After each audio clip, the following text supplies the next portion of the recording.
No, $50 an acre and they gave you half of it. So $25 an acre versus $200 an acre. The tariffs are costing us about that much, but I mean, it is what it is. I'm not worried about it. I think things will change, and I think things will turn around, and I'm not worried about the tariffs at all.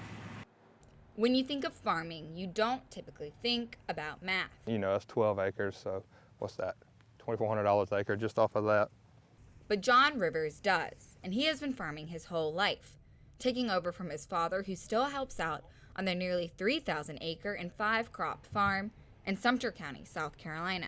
So when it comes to the ongoing trade war with China, Rivers says he isn't too worried.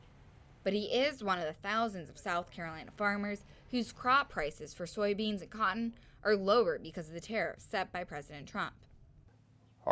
Our crop doesn't hold the value it did. It once did before the tariffs. He's also one of the many farmers who received relief from the administration.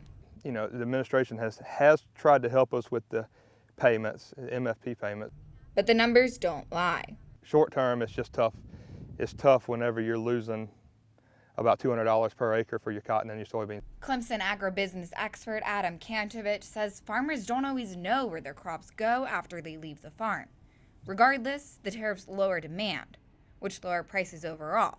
And while the administration's payments may help, it has probably sustained a number of farms, but without significant changes in policy, the long-term outcome may not be much different.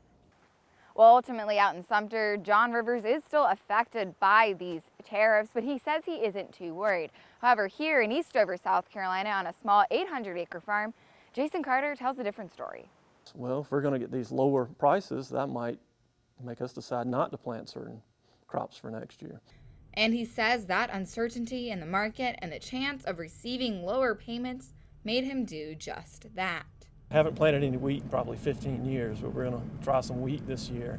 And why is that? Well, it's because, you know, can't make any money with the soybeans, so we're going to try to do just wheat. And while support among farmers for President Trump was high in 2016, Hear Trump talking about, well, I'm going to look out for the farmers, and then we get this unfair payment. You know, we got 33. There's some counties that only got, I think, $15 or $16 an acre. No one thought it was going to last this long. But when you're dealing with a big country like China, I mean, they can hold out. We can't. It's a gamble, but that's kind of how farming's always been. For Carolina News, I'm Katherine POLOWCZYK.